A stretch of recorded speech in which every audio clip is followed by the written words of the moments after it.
Good morning students. जैसा कि आप लोगों को मालूम है, संपूर्ण भारत कोरोना जैसी महामारी से ग्रसित है।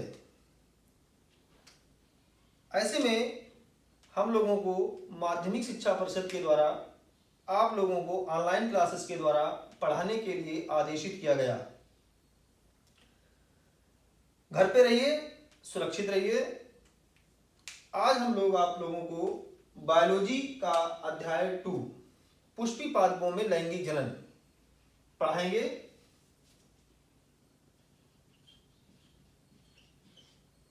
पुष्पी पादपों में लैंगिक जनन। लेसन का नाम है पुष्पी पादपों में लैंगिक जनन, अध्याय 2।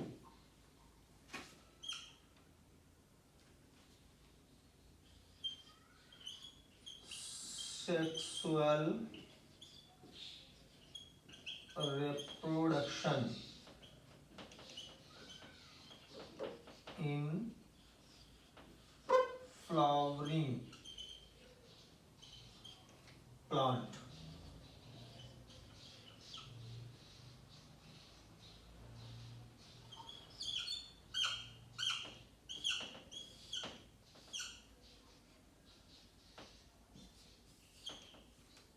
Sexual reproduction in flowering plants. इस लेसन में सबसे पहले जो है हम लोग ये जानने की कोशिश करेंगे कि पौधे में किस भाग में या पौधे में कहाँ पर जो है लैंगिक जनन करने वाले अंग होते हैं। तो बच्चों, सबसे पहले आप इस बात का याद रखना कि पौधों में पुष्प एक ऐसा पार्ट्स होता है जहां पर लैंगिक जनन या लैंगिक अंग जो है वो पाए जाते हैं। तो इसके लिए पौधे का जो पुष्प होता है उसकी संरचना के बारे में जानेंगे। तो पुष्प की संरचना, पुष्प की संरचना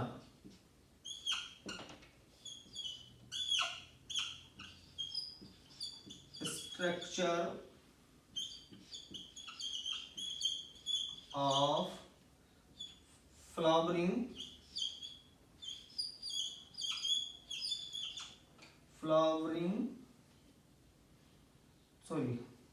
पुष्प की संरचना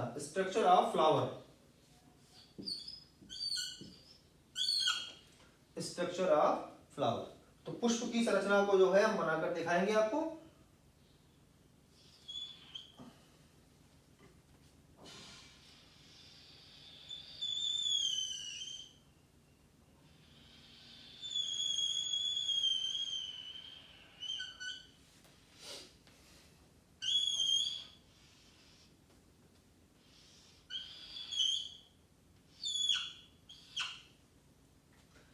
पुष्प में सबसे नीचे की ओर हरे कलर की पंखुड़ियां होती हैं जिनको हम बोलते हैं बाह्य दलपुंज। बाह्य दलपुंज, इंग्लिश में इसको कहते हैं कैलिक्स। सबसे बाहर की ओर एक गुड़हल का पौधा पुष्प देखेंगे, उस पुष्प में आप नीचे की ओर देखेंगे हरे कलर की पंखुड़ियां होती हैं, उनको कहेंगे हम बाह्य दलपुंज, इंग्लिश में कहते हैं कैलिक्स। उसके बाद में इसके ऊपर थोड़ा ही रंगीन पार्ट्स होते हैं।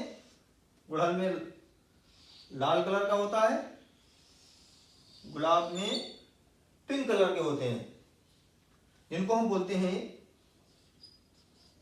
दल पुंज, इंग्लिश में कहेंगे कोरोला।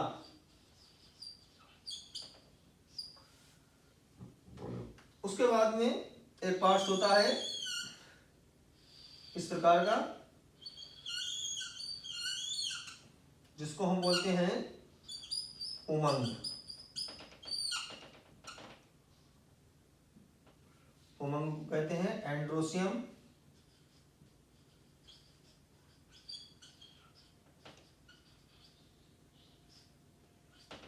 एंड्रोसियम कहते हैं।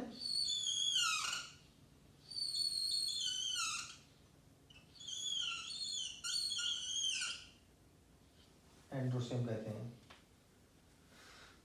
अगला पार्ट्स होता है यहां से लेकर यहां तक। ये पूरा पार्ट्स जो होता है, पहले ये देख लीजिए, इसके अंदर भी इस प्रकार की संरचना होती है।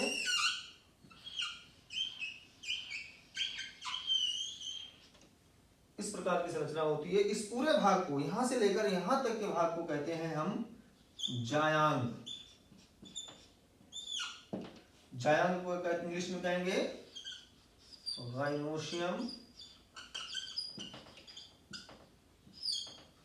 गाइनोशियम कहेंगे। अब देखिए 4 पार्ट्स हो गए, पुष्प के 4 भाग हो गए। पहला बाह्य दलपुंज कैलिक्स, दूसरा दलपुंज करोला, तीसरा उमंग एंड्रोसियम, जायांग जाइनोसियम। इसमें 2 पार्ट्स सहायक होते हैं और 2 पार्ट्स आवश्यक होते हैं। आवश्यक अंग कौन से होंगे? जिनके बगैर जो है निषेचन या जनन की क्रिया नहीं हो सकती है। अगर उनमें से एक भी नहीं है तो जनन संभव नहीं है। और सहायक अंग वे अंग जो जनन की क्रिया में केवल सहायता करते हैं। तो देखते हैं कि सहायक अंग कौन कौन से होते हैं और आवश्यक अंग कौन कौन से होते हैं। तो सहायक अंग, सहायक अंग में 2 अंग कौन से होंगे? पहला सहायक अंग, सहायक में बाह्य दलपुंज होगा। पहला बाह्य दलपुंज। दूसरा नंबर पे आएगा दलपुंज। दूसरे नंबर पे जो है वो आएगा दलपुंज। अब उसके बाद में आता है आवश्यक अंग।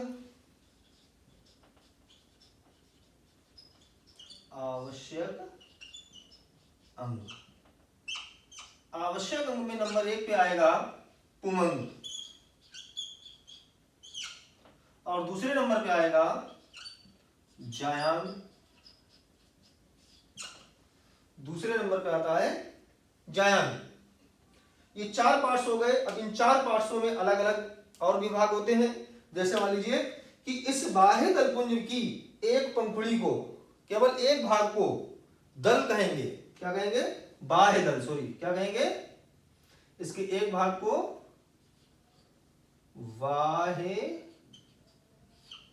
दल, इंग्लिश में पेटल। इसी प्रकार से दलपुंज की सिंगल एक पंखुड़ी को, जब पुष्प में एक साथ सारी पंखुड़ियां होंगी तब तो उसको कहेंगे दलपुंज।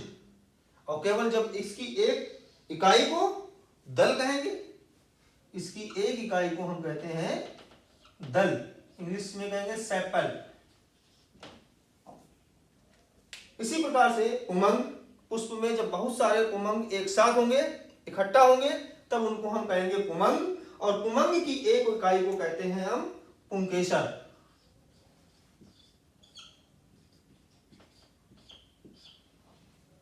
उमंग की एक इकाई को हम पुंकेसर कहेंगे। उसी प्रकार से जायांग के में भी भाग होते हैं। ये गोल भाग जो होता है यहां से इतना, इसको हम कहेंगे वर्तिकाग्र। वर्तिकाग्र कहेंगे, इंग्लिश में इसको स्टिग्मा कहेंगे। उसके बाद में ये पतली सुराही जैसी गर्दन, यहां से लेकर यहां तक ये पतला भाग होता है, ये वर्तिका कहलाता है। वर्तिका, इंग्लिश में इसको स्टाइल कहेंगे। ठीक, उसके बाद में ये नीचे, वर्तिका के नीचे फूला हुआ जो भाग है वो अंडाशय कहलाता है। अंडाशय, ओव्यूल, ओव्यूल कहलाएगा, ओव्यूल कहलाता है। ओव्यूल्स के अंदर बहुत सारे बीजांड होते हैं। ये पार्ट्स जो है वो बीजांड कहलाते हैं। इन भाग को क्या कहेंगे हम? बीजांड, ओवम, ओवम कहलाएंगे ये। और इन ओवम या इस बीजांड के अंदर जो है वो अंड कोशिकाएं होती हैं। अंड कोशिका, एग सेल्स।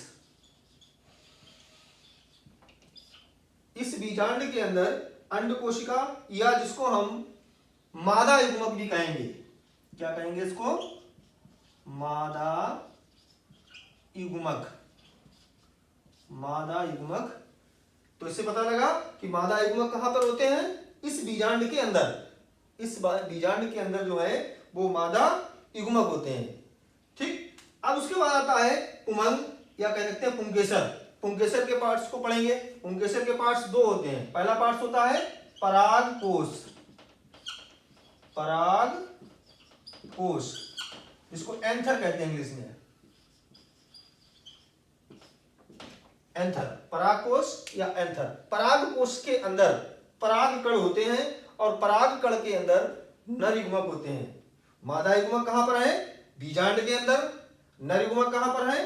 परागकोश के अंदर परागकण होता है और परागकण के अंदर नर युग्मक होते हैं। तो परागकोश के अंदर क्या होता है? परागकण।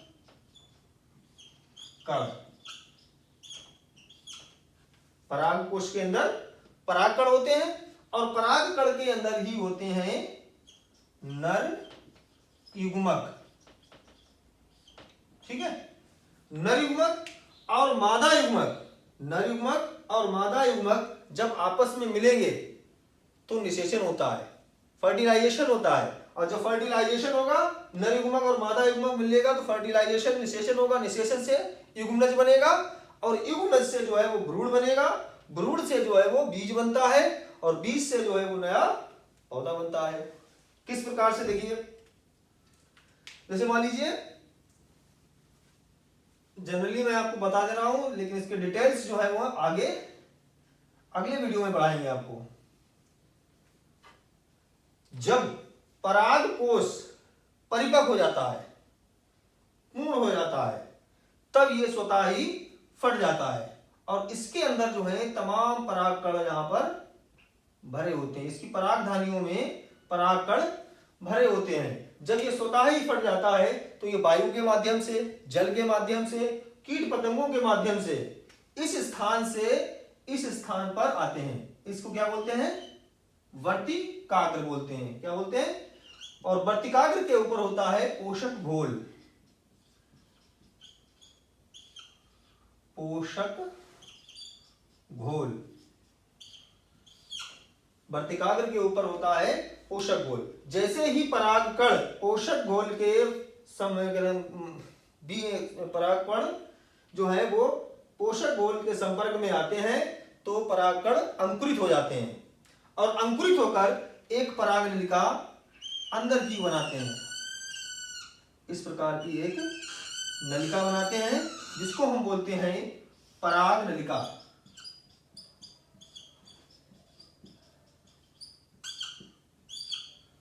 परागकण जो है वो क्या करता है? परागनलिका बनाता है। कब बनाता है? जब वह पोषक घोल के संपर्क में आता है। पोषक घोल जो है वो इसको नलिका का रूप दे देता है और इस नलिका के अंदर ही नर युग्मक यहां से इस प्रकार से आगे की ओर बढ़ते हैं और बीजांड की ओर या बीजांड में प्रवेश कराते हैं। बीजांड में प्रवेश कराते हैं। बीजांड के अंदर जो है वो मादा युग्मक होते हैं और परागनलिका के माध्यम से बीजांड के अंदर नर युग्मक पहुंचते हैं। नर युग्मक और मादा युग्मक आपस में संलयित हो जाते हैं और युग्मनज बनाते हैं। क्या बनाते हैं? युग्मनज। युग्मनज जो है वो वृद्धि करके भ्रूण बनाता है। भ्रूण जो है वो बीज में बदल जाता है। बीज जो है वो नया पौधे का निर्माण करता है। ठीक है। तो आज के लिए आपका जो है पुष्प की संरचना आप इसकी स्टडी करिए। अगला वीडियो जो है मैं आपको डिटेल में बताऊंगा कि किस प्रकार से परागकोश के अंदर क्या क्या होता है, किस प्रकार से ये फटते हैं और इनके अंदर परागकण जो होते हैं वो किस प्रकार से निकलते हैं। ठीक है। घर पे रहिए, सुरक्षित रहिए। धन्यवाद।